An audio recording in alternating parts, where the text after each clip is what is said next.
आप वो चीज़। बार बार कह रहे हैं हमारा हरियाणा, हम्म। आप आए यूपी से हैं, हाँ। हमारा हरियाणा बोल रहे हैं, साथ में अपने पंजाबी गाने भी हैं, तो पहले हाँ। आप अपने बारे में बताओ कि आप इस इंडस्ट्री में कैसे आए। मैं इंडस्ट्री में तो लक बाय चांस आई हूँ। हाँ, ऐसा कह सकते हैं। और सबसे मेन कारण था इस इंडस्ट्री में आने का परमीश वर्मा। अच्छा। अच्छा। हाँ, ये आपके लिए शॉकिंग होगा बट हाँ मैं बिल्कुल, ये क्योंकि वो स्टोरी पंजाबी इंडस्ट्री से हाँ। है। और मैं एक फार्मासिस्ट हूँ, मैं मेडिकल स्टूडेंट हूँ। मेरे को मेरे कॉलेज से कॉल आया था। हाँ। मैं बी फार्मा करके एम फार्मा कर रही थी अपना। हम्म, तो कॉलेज से कॉल आता है कि एक ऑडिशन है और श्वेता आपको पार्टिसिपेट करना है। तो मेरी हाइट वाइट थी, मॉडलिंग से मेरे को नफरत थी, मतलब ठीक है। ये फैक्ट मैं बता रही हूँ, सच में थी।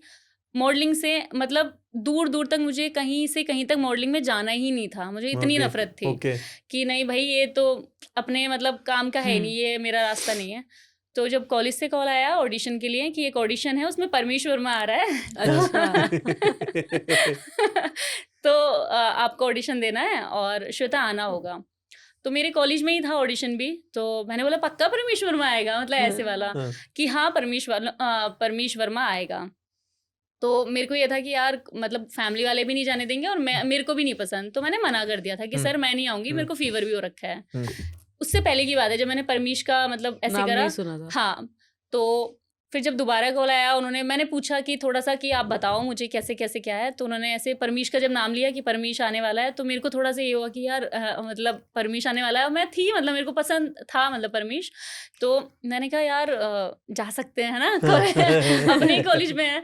तो फैमिली ने भी अलाउड कर दिया था, कुछ ऐसा कुछ था ही नहीं क्योंकि हाँ। कॉलेज में जाना है, अपने ही कॉलेज में जाना है, रेगुलर जाती भी हूँ। हाँ। मैंने अपने भाई को पकड़ा कि दोनों जाके चलते हैं और करते हैं। तो आप भी हंसोगे मतलब कि बच्चों वाली हरकतें थी वो। तो मैं तब वन पीस वगैरह कुछ नहीं पहनती थी। ओके। हाँ, टॉमबॉय की तरह रहती थी, फुल स्लीव्स और ये वो, मतलब ऐसे कि कोई अगर मेरा स्कूल का भी या कॉलेज का भी मुझे देखता है कि यार ये कैसी होगी, मतलब अभी, है ना। तो मेरा भाई मेरे को एकदम पंजाबी कुड़ी बना के लेके गया, तेरे को परमीश पसंद कर लेगा। मतलब ये सच की रियल स्टोरी है। मेरे को इसलिए नहीं, हंसी आ अभी रही अभी है अभी भी लग रहा है कुछ ऐसा बात करते हुए। अभी भी आप बहुत खुश हो रहे हो, ब्लश कर रहे हो। हाँ मतलब अच्छा था, मतलब फर्स्ट वो था ना। हाँ। तो मेरे को प्रॉपर उसने सूट परांदा मैंने करके गई थी मैं पूरा। और वहां पर जाके पता चला कि परमेश आया ही नहीं है। वो तो फिनाले में आएगा, ये तो ऑडिशन है। क्योंकि मॉडलिंग का मुझे भी कुछ नहीं पता था ना, मॉडलिंग का तो एम भी नहीं पता था कि ऑडिशन होता है, उसके बाद ग्रूमिंग होती है, फिर सेमी फिनाले होता है, फिर फिनाले होता है। ठीक है। तो मैंने कहा यार ये भी फिट्टे मुंह, मतलब ये काम भी नहीं होना, अब पूरा ऐसे सर समझ के आ गई हूँ मैं, किसको दिखाऊं। फिर ऑडिशन हो गया था, मेरे भाई और मेरा सिलेक्शन हो गया था, मतलब वो ऑडिशन भी बहुत अच्छा हुआ था। उसके बाद फिर ये हो गया कि सिलेक्शन तो हो गया, कॉल तो आ गया, बट आगे फैमिली जानी नहीं देगी। ओके। हाँ, क्योंकि थोड़ा सा रहता है और मेरे को भी इतना खास इंटरेस्ट नहीं था, मेरा वहीं होप खत्म हो गई थी कि यार अब परमेश से कौन ही मिलने जाएगा, मतलब सही बात सेमी है। फिनाले मतलब बहुत बड़ी चीज होगी। और कंपटीशन भी बहुत था, मतलब 30-40 कंटेस्टेंट थे जिनके बीच में कंपटीशन था। ओके। बट जैसे तैसे करके फैमिली को कन्विंस किया, दैनिक भास्कर के थ्रू वोटिंग हुई थी, तो उसमें मेरा 2 लाख के समथिंग मेरी वोटिंग चल रही थी, सबसे हाईएस्ट कंटेस्टेंट में। और अच्छा। मेरे पापा ने पूरा मतलब पॉलिटिकल, पापा का बहुत स्ट्रांग है ठीक है। कि वहाँ पे पॉलिटिक्स वाले सब है ना, एमएलए वगैरह। तो जब मैं और मेरे भाई ये सब कर रहे थे, वोटिंग चल रही थी, शो से पहले वोटिंग था, है ना। तो एमएलए अंकल घर पे हमसे मिलने आए, मेरे से और मेरे भाई से, कि हमारे क्षेत्र की बेटी है और इस तरीके से मतलब बच्चे हैं और ऐसे। क्योंकि 2017 की बात थी, तो 2017 में मतलब ये सब चीजें बहुत बड़ी थी। अभी तो हर घर में आर्टिस्ट बने हैं सब, तो पहले ये सब चीजें नई नई थी और मेरे लिए भी नया था एक्सपोजर कि अरे ये भी होता है। उतने का शो नहीं था जिसने हमने फूक डाले ऐसे ही पैसे एक शो के लिए। हाँ, कि वोटिंग चल रही है, पूरा आधा गांव हमारे घर में बैठा है ना, चाय नाश्ते चल रहे हैं उनके, मतलब एकदम फिल्मी था वो तो फिर मतलब डैडी जी इस बैकग्राउंड से आता ना, और हाँ, इलेक्शन वाला माहौल बना दिया होगा। मतलब उनको तब प्राउड फील हुआ, तब एमएलए अंकल पापा से मिलने नहीं आए, उनके दोस्त हैं, वो हमसे मिलने आए, तो पापा को बड़ा प्राउड फील हुआ कि अरे बच्चों से मिलने आए, है ना। तो कहीं ना कहीं नेगेटिव भी होते थे पापा। अभी तक भी डांट लगती है कि ये कब छूटेगा आपका, पढ़ाई क्यों की थी, तो थोड़ा करते हैं वो कभी कभी। पापा तो पापा होते हैं ना, डांट लग जाती है।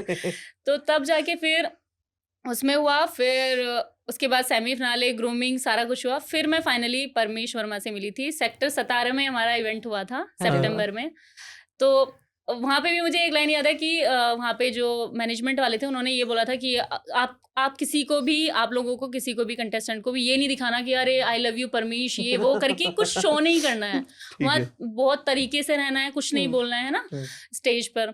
तो हमें जैसे बताया गया, फर्स्ट टाइम था तो हमने वैसे ही किया, बहुत नॉर्मल रहे। तो हमारी फीलिंग्स तो हम बता ही नहीं पाए ना कि जिसके हम फैन हैं सारा कुछ। तो मैं उसमें सेकंड थी, ठीक है, और शो में यूपी एंड यूके को रिप्रेजेंट करना था, उत्तराखंड और उत्तर प्रदेश को, ठीक है। तो उसमें सेकंड रही। उसके बाद एक और टाइटल था स्पार्क ऑफ द इवनिंग।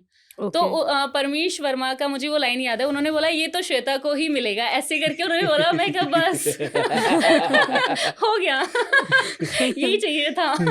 तो ये ऐसे जब उन्होंने बोला ना और मेरे को क्राउन और वो सब दिया, तो मतलब वहाँ पे दिल गार्डन हो गया कि यार बस यही चाहिए था, हो गया। उसके बाद तो परमीश से मैं नहीं मिली हूँ, बस एक उनका प्रोजेक्ट कराया था खुले खर्चे, ओके, क्योंकि मैं प्रोजेक्ट का भी काम करती हूँ। प्रिंस नरूला, रफ्तार और परमीश वर्मा का एक प्रोजेक्ट है खुले खर्चे। खुले खर्चे पता है मेरे को। तो वो मेरी डील थी, मैं और मेरे पार्टनर की, तो हमने ही वो डील कराई थी। तो डील कैसे, डील इन व्हाट सेंस, मतलब प्रिंस का गाना था? नहीं, उन तीनों का गाना था, कोलैब था। तो डील मतलब प्रोजेक्ट होती है ना, कंपनी में डील करना, सेल करना प्रोजेक्ट को। सेल करना, हाँ, तो वो प्रोजेक्ट की डील मैंने कराई थी वहाँ पर। ओके। तो उस सेट पे भी मैं गई थी, पर किसी ना किसी रीजन की वजह से उनका शूट चल रहा था, मैं उतनी देर रुक नहीं पाई, मतलब कि मैं 5-10 मिनट रुकी। मेरे को ये था मैं मिल लूंगी दोबारा से, ठीक है, बट मैं तब भी नहीं मिल पाई। तो अभी है कि कोई नहीं, कभी अपना गाना प्रोड्यूस करेंगे तो परमीश वर्मा जी को लेंगे।